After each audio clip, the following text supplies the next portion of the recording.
Chaque seconde, l'équivalent d'un terrain de football de forêt vierge disparaît. 20 millions de personnes vivent dans la forêt amazonienne brésilienne.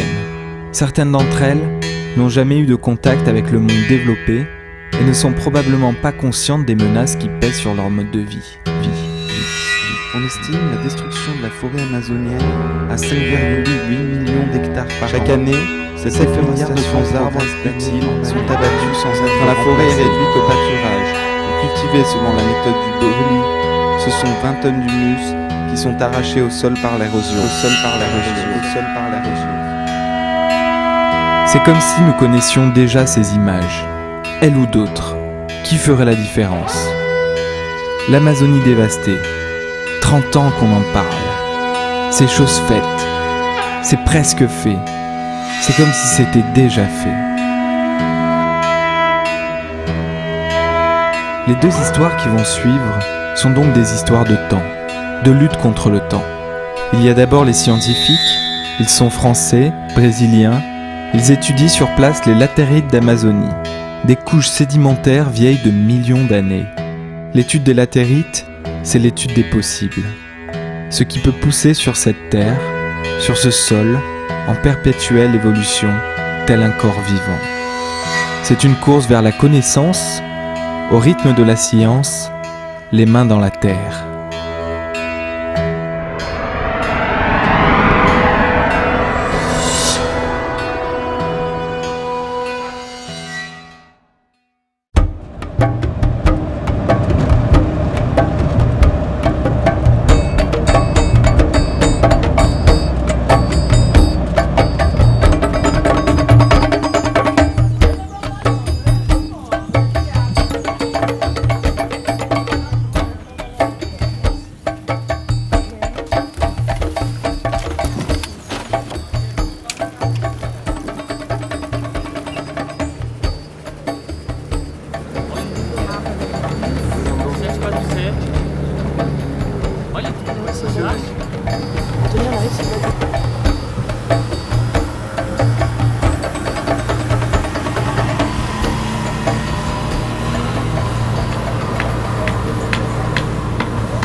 Dentro da minha pesquisa, eu faço parte de grupo, que é esse grupo que Je fais partie de ce groupe está aqui hoje. et nous sommes aujourd'hui en mission sur le fleuve Jaú. O sujeito da nossa pesquisa é exatamente trabalhar. Pour ma part, il s'agit plus spécifiquement d'étudier la relation entre l'évolution de la composition du sol et l'évolution du relief.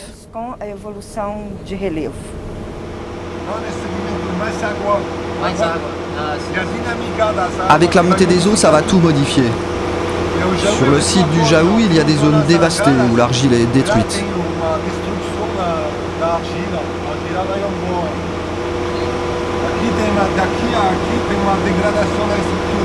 De là à là, il y a une dégradation des structures. Ce sont des zones plus grises.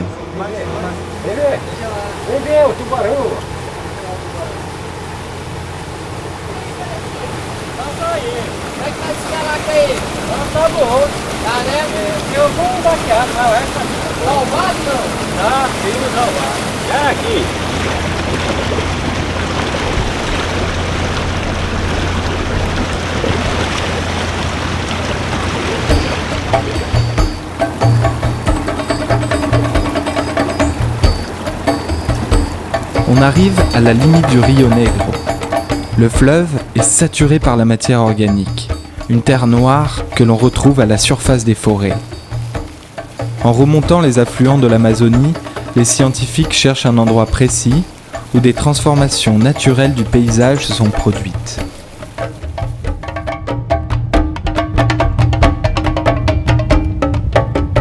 Mais ce n'est encore que le début de cette expédition.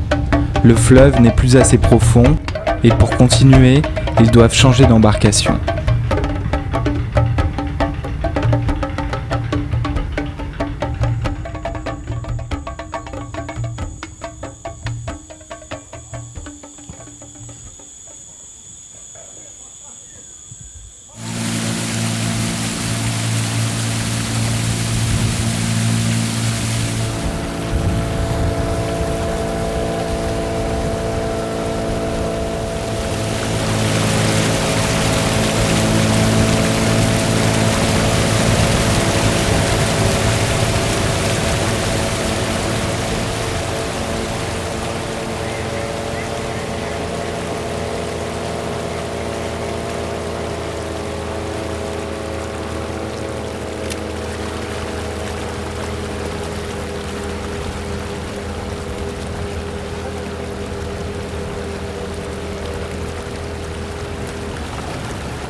tem pau na tua frente.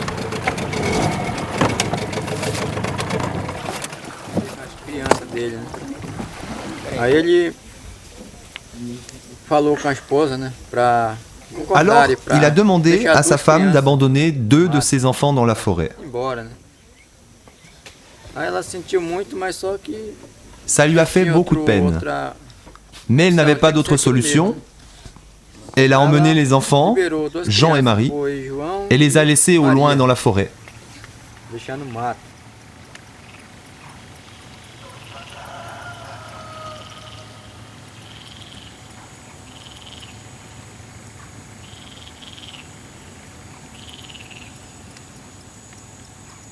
Ah, ça, c'est le travail que Nadia a fait avant de venir sur le terrain, à partir de ces images-là.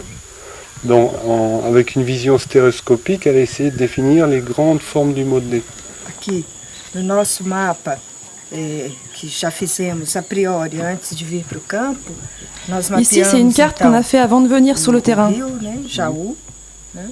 Escolhemos Nous avons cartographié le fleuve Jaú et on a choisi au sud du fleuve une zone intéressante à étudier. Interessante para o trabalho.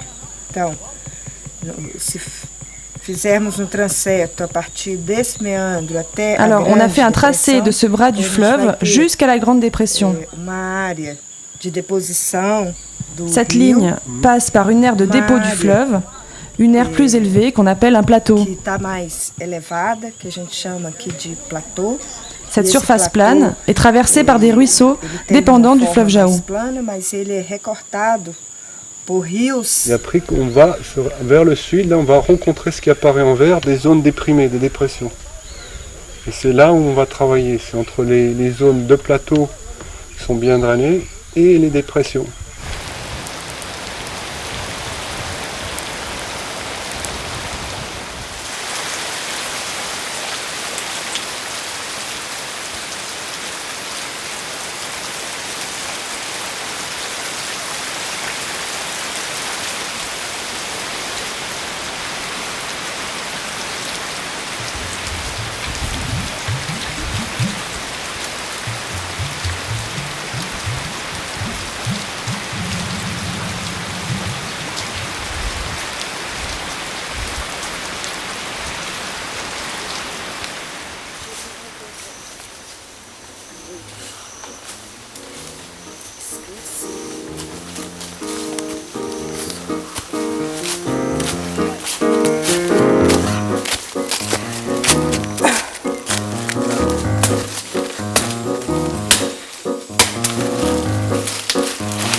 Un peu plus. Tu vas récupérer après là.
Direto, né? Direto.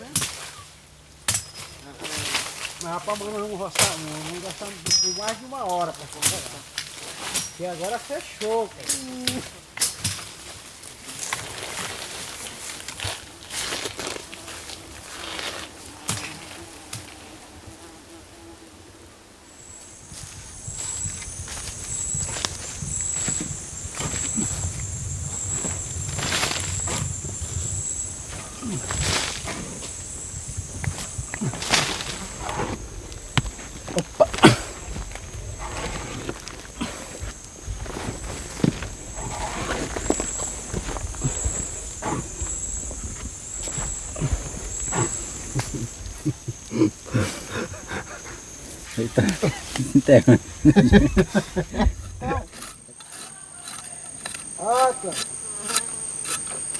Depois que a gente faz essa limpeza, o que a gente faz? A gente vai delimitar as camadas, né, do solo. Après avoir nettoyé la paroi, nous allons délimiter les différentes couches du sol. Mais na superfície é bem profunda, né? Bem cheia de folha. Vous voyez, la première, c'est celle qu'on trouve à la surface. Elle est bien plus profonde et remplie de feuilles. Aí limita primeiro, depois vamos limitar. Là, c'est la première limite. Outra camada que vocês estão vendo aqui, Après, on va délimiter une autre couche que vous voyez ici, qui est composée d'un mélange des deux. Vocês veem que a cor aqui, ó, continua a mesma, até mais ou menos aqui. Après, on peut voir que la couleur reste la même jusqu'ici. Pouco mais cinza, né? E aqui embaixo, Et là, en vocês vão dessous, ver que aqui c'est plus tem gris. uma coisa que faz mais ou menos isso assim. Mais ou menos isso assim. Que aqui já é branco. Alors ici c'est Ici, c'est blanc. ici c'est jaune et là ça s'est déjà modifié. Oui, ça s'est déjà modifié. Donc, qu'est-ce que ça signifie? Então, pra Ça veut quem dire que pour planta, l'agriculture, le sol est très important. muito importante. Quanto mais você tem Plus vous avez cette couche de matière organique, et plus c'est intéressant pour la mais plante. interessante é para o solo, tá? Por quê? Porque a matéria orgânica Parce que ela c'est la traz a matière organique qui rend la fertilidade terre pra esse fertile. solo. Quando o senhor fizer a roça lá, quando acabar aquela parte orgânica aqui, que vocês devem capinar e tirar, né, cortar a árvore. Si je plante du riz, la couche de matière organique s'enlève petit à Isso petit. aqui é muito Et à la fácil première de ir pluie, embora, elle s'évacue très tá? facilement. Então, Et já vous commencez começa déjà à perdre la ter matière material fertile du do sol. solo. Então, esse tipo de camada já muito solta, assim, com muito grãozinho pequeno. Et ce type de couche qui est déjà très friable est faite de petits grains de quartz. Ici, vous pouvez voir, il y a des petits grains blancs. C'est une couche de sol qui est déjà lavée. C'est un peu nuisible parce que quand la pluie va tomber, tout ça va être lavé et emporté par les eaux. C'est la première chose que l'on peut constater. Dans ces sols ici, nous avons calculé qu'ils ont plus ou moins 15% d'argile. Et d'une certaine façon, c'est bon, parce que si vous avez trop d'argile, ça sèche la terre et ça fait des fissures qui cassent les racines.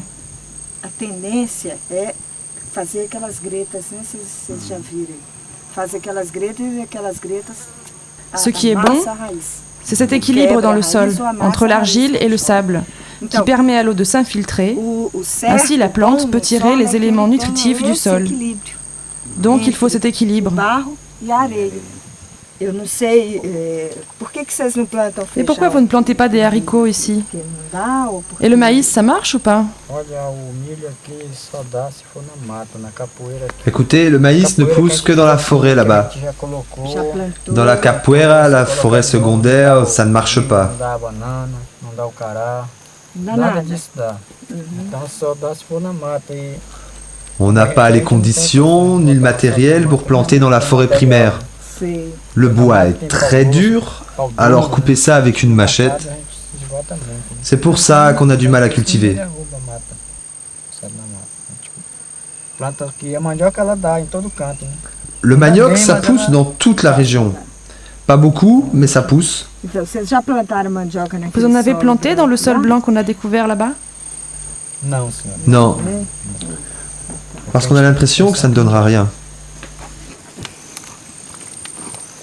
E segura o seu presente.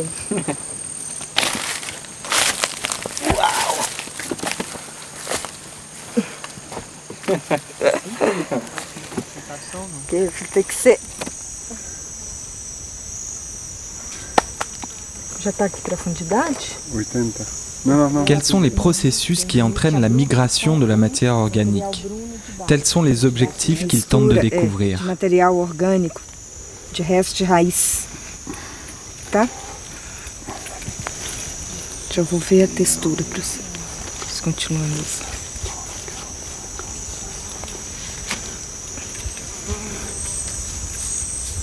Qual é a profondeur? C'est avec précision que l'on extrait des échantillons de terre à différentes profondeurs pour ensuite les classer et les analyser. Ici, on cherche un point précis, là où les matériaux sols se transforment en sable blanc. Vous avez vu? Là, le blanc est là. Donc le blanc commence à apparaître là. Donc on va voir en dessous du blanc, normalement on devrait avoir un horizon plus foncé. Voilà, blanc, toujours blanc.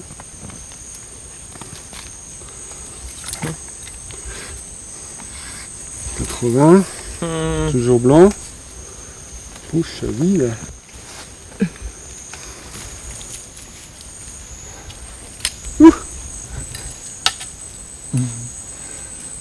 Branco. De nouveau. E um branco um pouco escuro. Como na superfície. É mesmo, igualzinho na superfície. Il faut faire le trou exactement là. Tá saindo primeiro.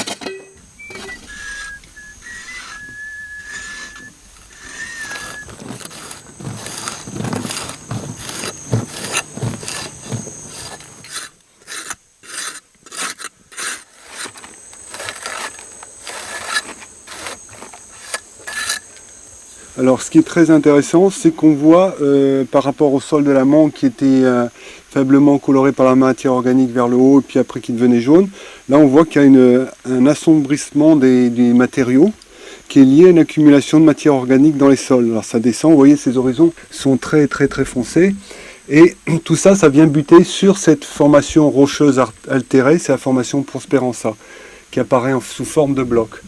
Et quand vous descendez dans le profil, là vous voyez des poches qui apparaissent, une là et une autre ici. Hein, et dans ces poches, il y a aussi également des accumulations de matière organique qui se font, là, ici par exemple. Dans les zones marron, les zones qui sont un peu plus marron, là c'est des accumulations un peu plus d'oxyde si vous voulez. Et là c'est des accumulations très fortes de matière organique. Alors ce qui est intéressant, c'est que dans cette poche là à gauche, on voit des petites ponctuations blanches là. C'est le début de l'apparition de l'horizon sableux blanc hein, qui va se développé, vous voyez ici à droite, là l'horizon blanc est bien développé sous forme d'un chenal ici, et il va se développer vers l'aval et rejoindre à ce moment-là la superficie, la partie supérieure des sols. Donc toute cette partie-là va se développer, ça va donner des horizons blancs.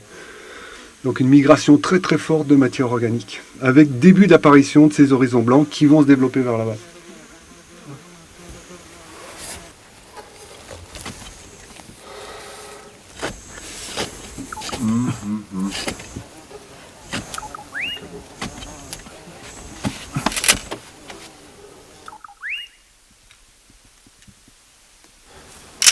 Ah bon.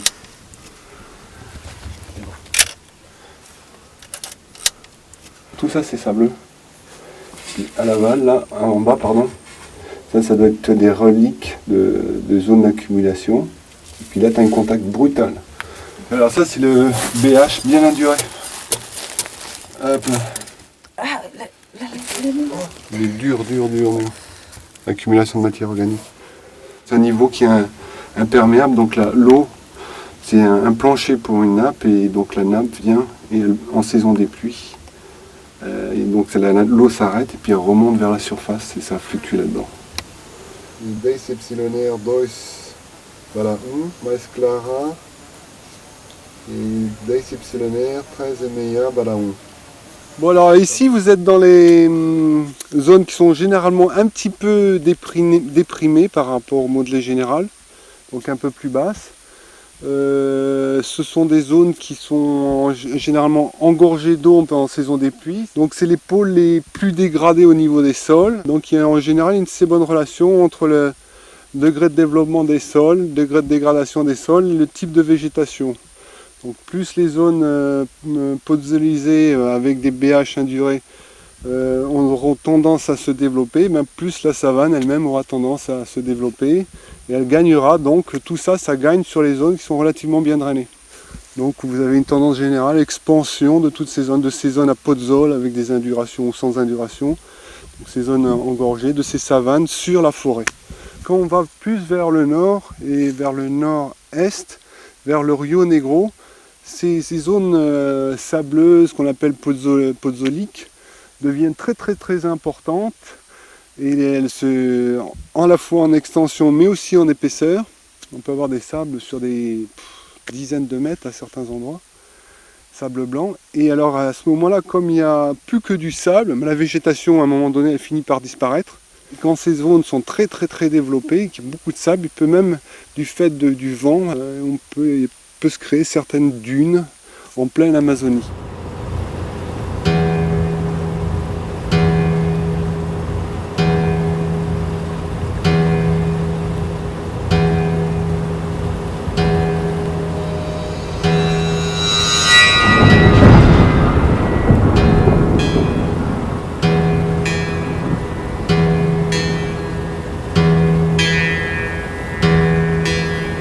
O pesquisador, às vezes, ele tem certo limite de atuação. Então, le scientifique est souvent limité dans son action. Il termine sa recherche et ne va pas plus loin pour que son travail soit transmis et appliqué.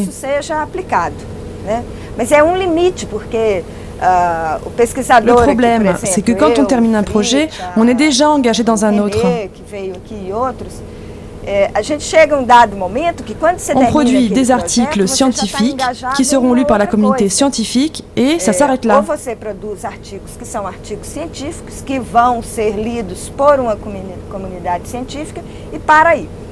Agora, eu acho que os coordenadores dessas pesquisas é que deveriam pensar. Moi, je pense que les responsables de ces grandes recherches devraient aussi prévoir la diffusion de ces découvertes auprès du gouvernement et des municipalités.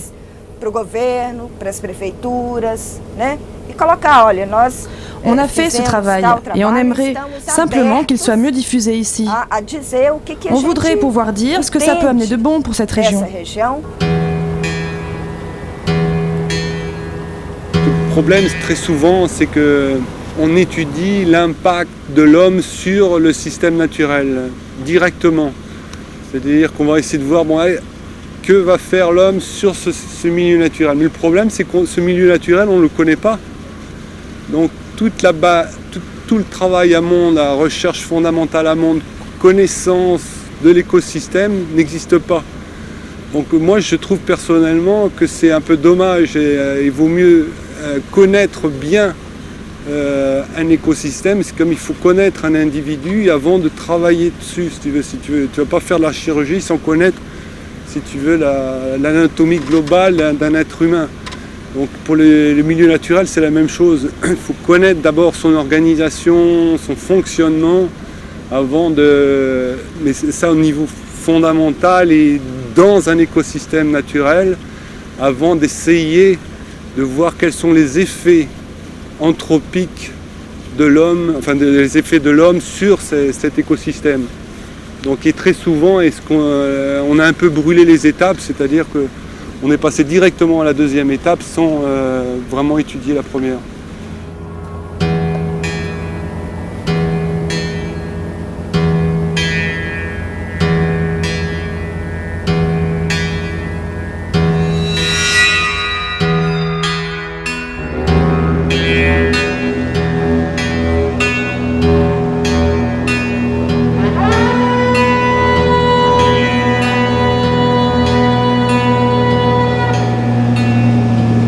Il faut reprendre la route, retourner plus près des hommes, à l'heure de l'urgence.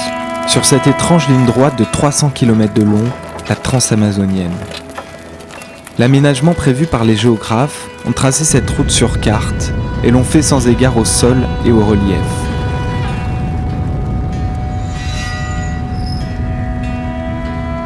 Pour les familles de migrants qui cherchaient la terre rouge, une terre riche et fertile, il y en a très peu.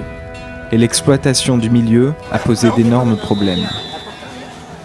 Devant ce désastre écologique et économique, le gouvernement a retiré la majeure partie de ses investissements.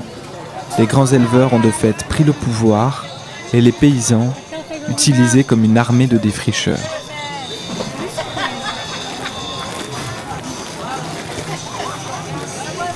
Alors ils ont créé le MPST, le mouvement pour la survie de la transamazonienne, avec l'aide d'organisations non gouvernementales, d'associations, de syndicats. Ils explorent les routes pour informer les agriculteurs les plus démunis. Ils tentent de trouver des solutions avant qu'il ne soit trop tard. La course contre le temps, c'est ici la course des hommes contre la forêt, mais surtout la course des hommes pour leur survie. Si on considère que l'agriculture, c'est d'abord une certaine compétence d'action sur le milieu, c'est-à-dire, en faisant un raccourci, on peut dire que les agriculteurs doivent être les meilleurs écologistes de la société. C'est les gens qui justement gèrent les relations écologiques pour avoir une production agricole. Bon. Mais si on considère l'agriculture, c'est ça. Aujourd'hui, les plus compétents sur le milieu et sur l'action sur le milieu, c'est absolument pas les techniciens, c'est pas les scientifiques, c'est pas les professeurs d'agronomie, c'est les agriculteurs eux-mêmes. Dans ces conditions très locales ici, de front pionnier. Donc ça nous amène à avoir une stratégie qui est de façon dominante basée sur les échanges entre agriculteurs, la formalisation du savoir des agriculteurs, la diffusion du savoir des agriculteurs. Bon, nous ce qu'on fait, c'est quand même, on essaie de faire intervenir les chercheurs, voir les techniciens, voir les experts, sur des thèmes par thème bien précis, pour justement créer un dialogue entre un savoir plus formalisé que la science peut offrir et un savoir très empirique et très incomplet, on va dire, que les agriculteurs portent.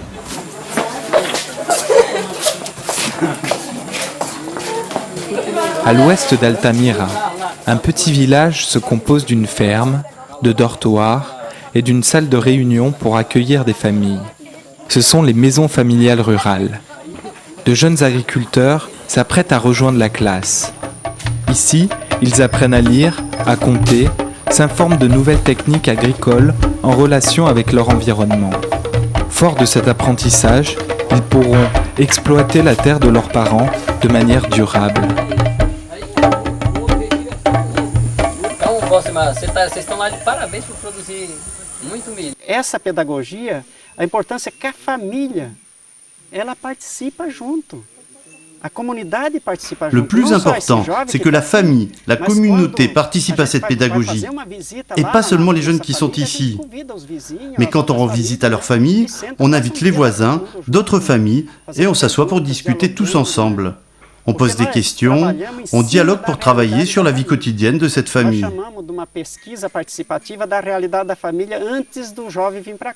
C'est une étude participative que l'on réalise avant que le jeune vienne ici. Et après, on développe tout. Comment améliorer le maïs, la structure dans laquelle il habite, la surface qu'il va pouvoir planter, et aussi la planification des pertes d'alimentation, parce que s'il plante beaucoup, il peut perdre beaucoup, et alors il n'aura plus les moyens de produire.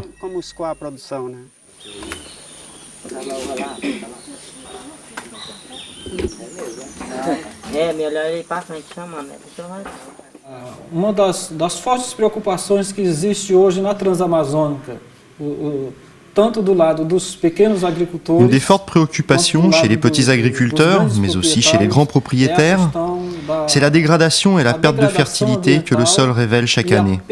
A perda de fertilidade que o solo nessa região vem adquirindo a cada ano. Então, essa é uma preocupação muito forte. C'est une préoccupation très forte dont on parle depuis longtemps dans les maisons familiales et rurales. C'est ce qu'on apprend aux élèves.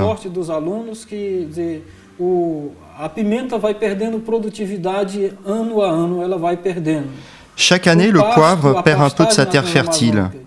Le pâturage dans la transamazonienne, quand vous déboisez, la première année, il apparaît dense et splendide. À partir de la deuxième année, vous n'avez plus le contrôle du fléau. Donc, même dans cette partie, on a besoin de corriger le sol.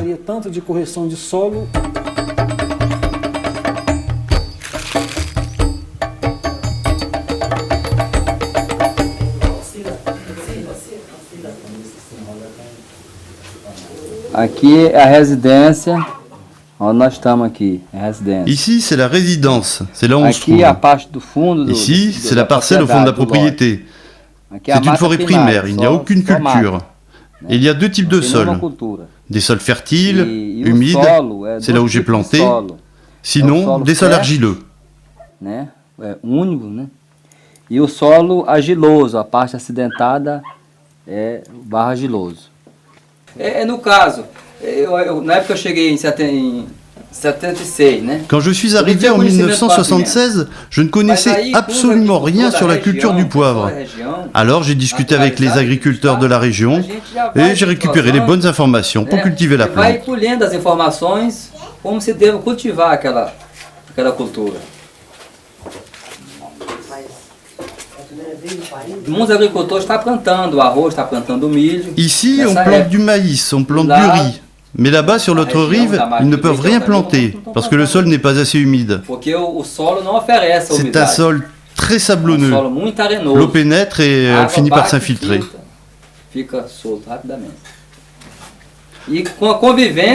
En cohabitant, on finit par se comprendre et on cherche les meilleures cultures, les plus adaptées aux différents types de sols.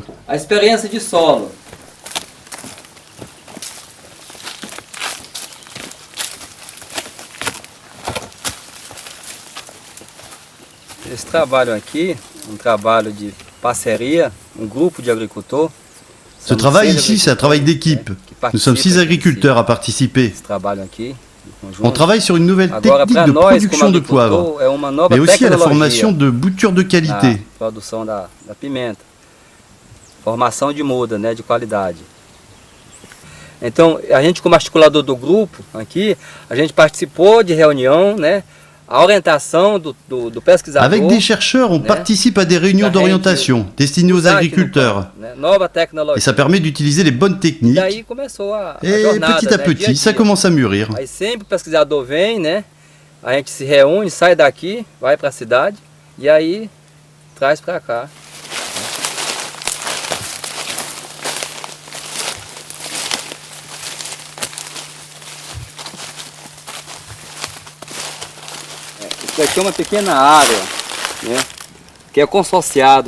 Ici, nous sommes sur une petite surface où on a associé les cultures de bananes, de coupou et de l'açaï. Ces plants de bananes, ça fait 8 ans qu'ils produisent. Avec les plants de coupou et d'açaï, on va de nouveau profiter du sol et donner une continuité à la production. Là, le bananier termine son existence et les fruits commencent à produire.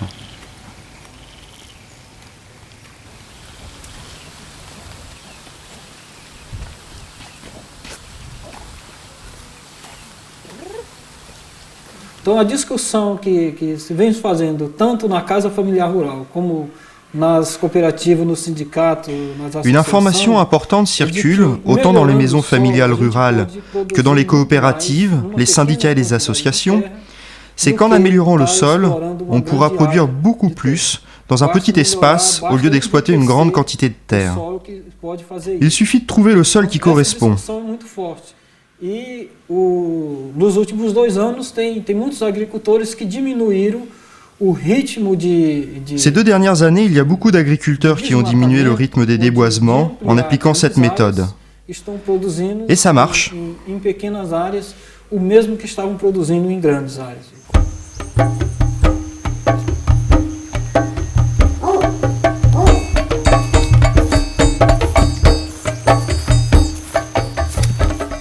Uma tarefa que é 50 por 50, 50 mètres quadrados. Sur une parcelle de 50 mètres carrés, on peut élever jusqu'à 1300 abeilles. Oui, 1300. Ça donne un bon bénéfice. Ce sont des petites expériences que l'on développe dans la région avec un groupe de familles. Cela fonctionne et c'est un bon exemple. Que está funcionando e está dando bom exemplo para outras famílias que estão começando. Eu mesmo quero começar. Moi-même, je pense commencer un élevage d'abeilles dans ma propriété. E o galho é o seguinte, é mais para fazendeiro, porque Parce que le bétail, c'est plus pour les fermiers qui ont de grands terrains. Pour les petits producteurs comme nous, il faut quelque chose de plus facile et que le résultat soit plus rapide. Le bétail, c'est bon pour les grands propriétaires parce qu'ils mettent 100 ou 1000 têtes et ils emploient une personne pour s'en occuper en le payant le minimum du minimum. Pour lui, c'est rentable. Mais pour nous, heureusement, on nous montre d'autres choses, comme l'apiculture. Et ça donne de bons résultats. De abelha pra gente, como a apicultura também, né? É resultado bom.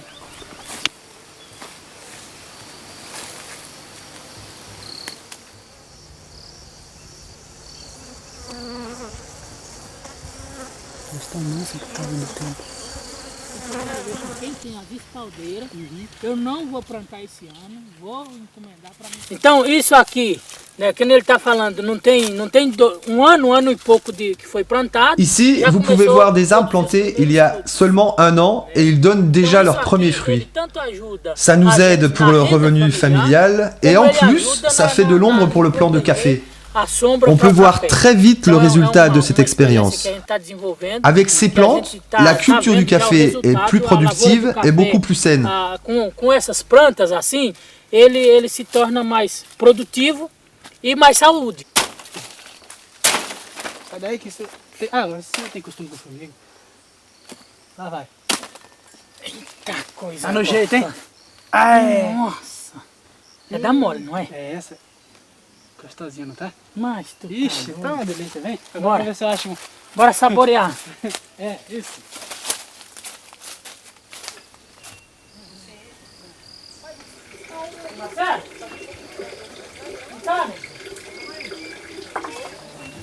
Tout ce qui est culture et tout ce qui n'est pas élevage, en simplifiant, ça diminue la vitesse du défrichement, quoi. Alors on s'aperçoit qu'on a en fait sur tous les endroits, sur une localité, on a toujours des tendances contradictoires à l'œuvre. On n'est pas sur un mode déterminé, on va dire. Hein. Les variables sont tellement nombreuses qu'on se met à ce niveau-là, à cette échelle très locale, les choses peuvent évoluer dans un sens comme dans l'autre.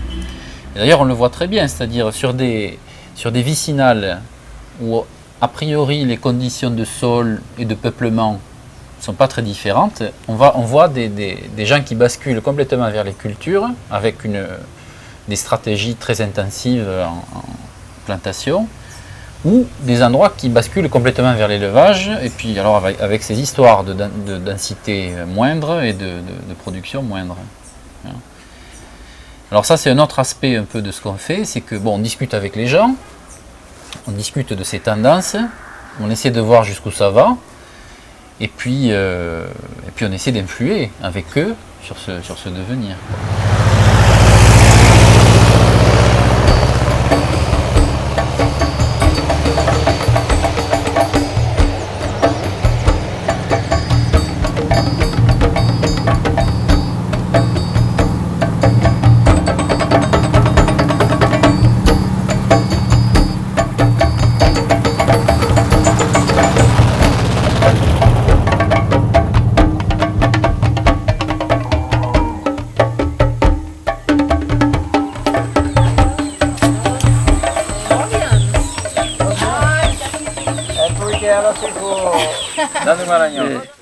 Alors comme ça, tu viens du Maragnan.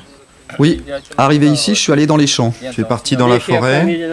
Oui, j'ai laissé ma famille en ville parce que les enfants étudiaient. Et tu es venu ici tout seul?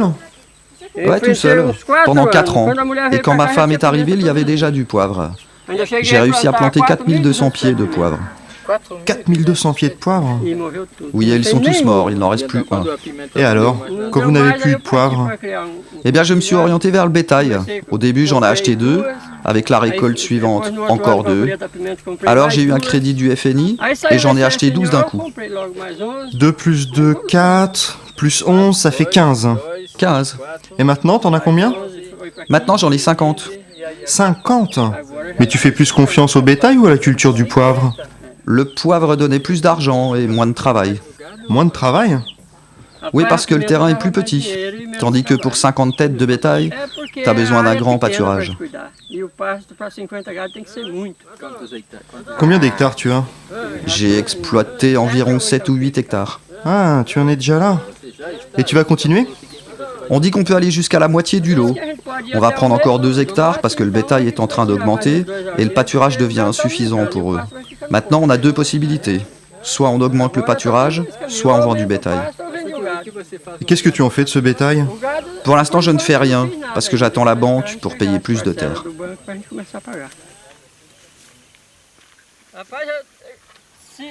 Não sei se for financiada, né? Porque dinheiro para comprar a gente não tem.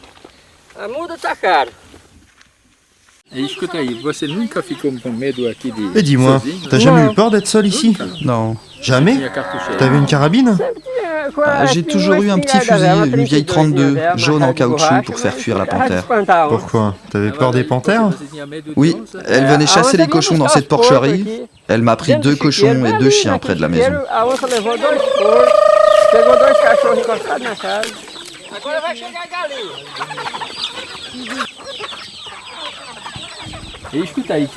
Et dis-moi, en quelle année ils ont ouvert le chemin? Je ne sais plus, mais dès que c'est l'époque des élections, ils améliorent un peu la route.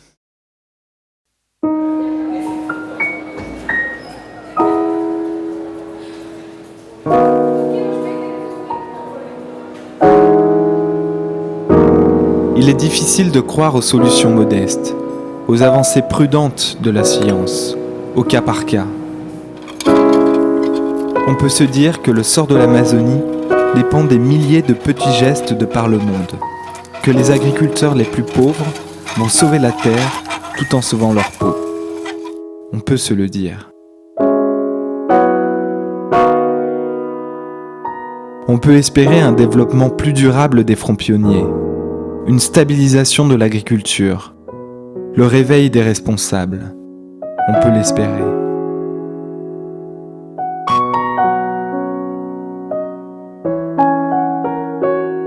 On ne peut que chercher encore à y croire, comme si dans cette lutte contre le temps, nous étions plus que jamais